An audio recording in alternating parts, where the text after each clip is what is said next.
प्यारी साध संगत जी, राधा स्वामी जी।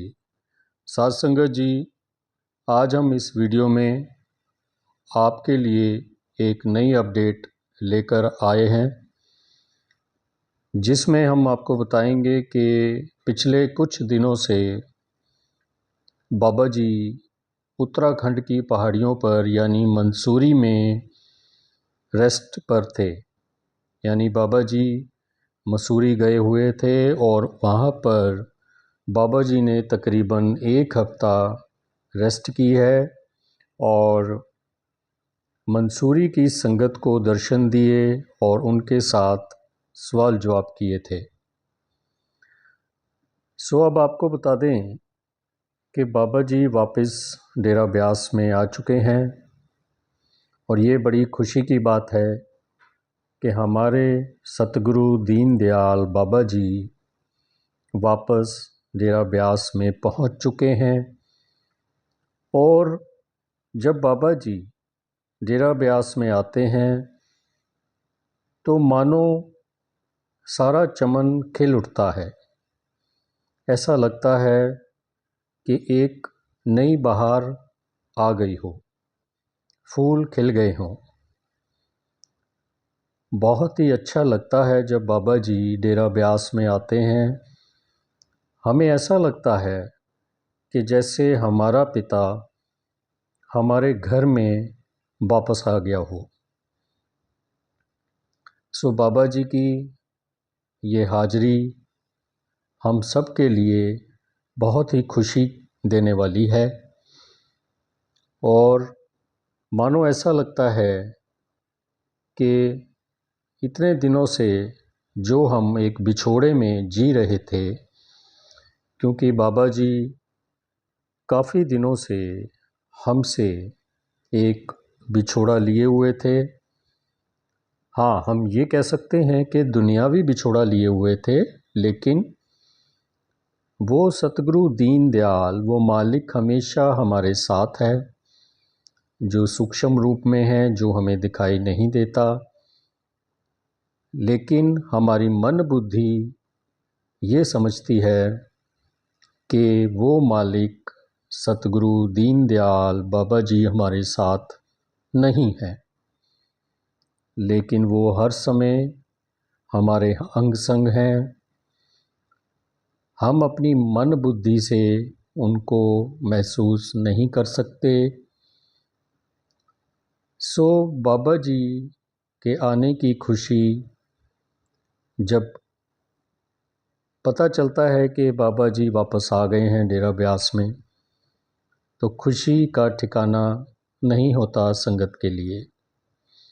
और सबको ये होता है कि हम किसी तरीके से डेरा ब्यास में जाके बाबा जी के दर्शन करें और उनके जो सवाल जवाब के सेशन हैं या जो भी प्रोग्राम उनका अब आने वाले समय में होगा, बाकी बाबा जी की मौज है, उनको अटेंड करें। सो ये थी एक नई अपडेट। सो साध संगत जी, ये थी दुनियावी तौर पर बाबा जी के जो हमारे साथ जब होते हैं तो हमें खुशी महसूस होती है। ये तो हुआ दुनियावी तौर पर, लेकिन बाबा जी के कहने के अनुसार जो असल मकसद है वो है कि हमें अपने सतगुरु को अंदर से प्राप्त करना है और हमें वो अवस्था बनानी है ताकि हमें हर समय ये महसूस हो कि बाबा जी हमारे सतगुरु दीन दयाल राधा स्वामी बाबा जी हमारे अंग संग हैं। सो ये अवस्था कब बनेगी? ये अवस्था तभी बन सकती है जब हम अपने संत सतगुरु के कहे अनुसार चलें, उनके मार्गदर्शन में भजन सिमरन करें, भक्ति करें और उस परमार्थ के मार्ग पर पूरी तरह से संयम रखते हुए चलें, क्योंकि जब तक हम परमार्थी मार्ग पर सतगुरु के बताए मार्गदर्शन से नहीं चलेंगे, तब तक हमें सतगुरु की उपस्थिति का ज्ञान नहीं होगा।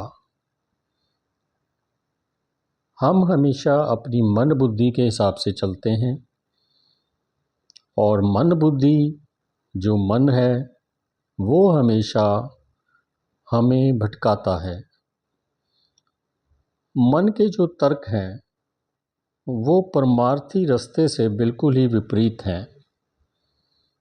मन की हमेशा से यही कोशिश होती है कि हम किसी तरीके से परमार्थ के रास्ते से भटक जाएं, दूर चले जाएं, और जो दुनियावी रास्ते हैं, आप जानते हैं कि दुनियावी रास्तों पर आजकल क्या क्या चल रहा है। मन की कोशिश होती है कि हम उन रास्तों पर चलें, पूरी तरह से भटक जाएं, और हमें परमार्थी रास्ते का ज्ञान तक ना रहे। सो ये मन की एक चालाकी है।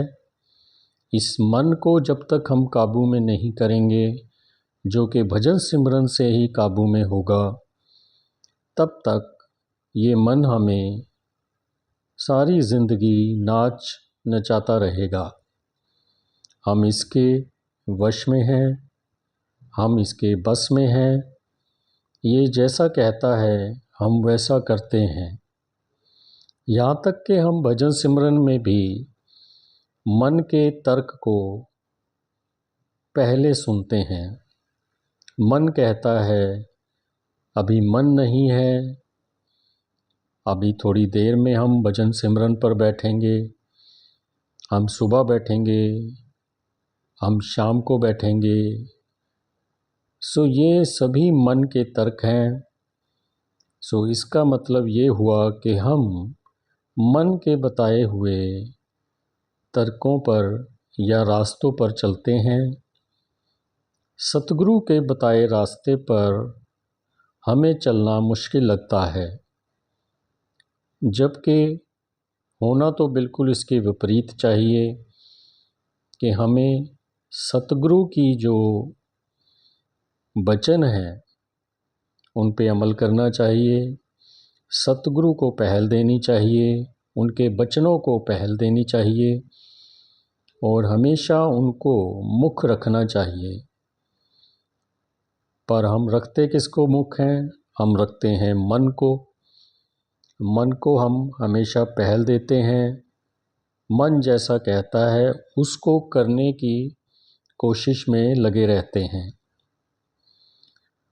सो साध संगत जी, सतगुरु बहुत ऊंची और सुच्ची चीज़ है। वो एक ऐसा दाता है जो हमें सब कुछ देने आया है, लेकिन क्या हम उसके लिए तैयार हैं? क्या हमारा बर्तन उसकी दी हुई रहमतों को या उसकी दी हुई दातों को ग्रहण करने के लिए समर्थ है?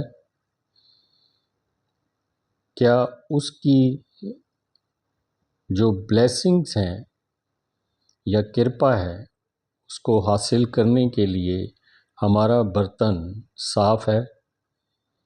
सो ये हमें खुद को अपने आप का एक निरीक्षण करना है कि क्या हम उसके काबिल हैं। जो सतगुरु ने हमें मार्गदर्शन दिया है, क्या हम उसके काबिल थे और क्या काबिल हैं? फिर भी हमारे सतगुरु ने हम पर दया की और हमें सभी रहमतों से नवाजा। अब हमारी बारी ये बनती है और हमारी जिम्मेवारी ये बनती है कि हम उनके बताए हुए मार्ग पर पूरी निष्ठा से आगे बढ़ते रहें और भजन सिमरन करने के बाद उस मालिक से मिलाप कर सकें। राधा स्वामी जी।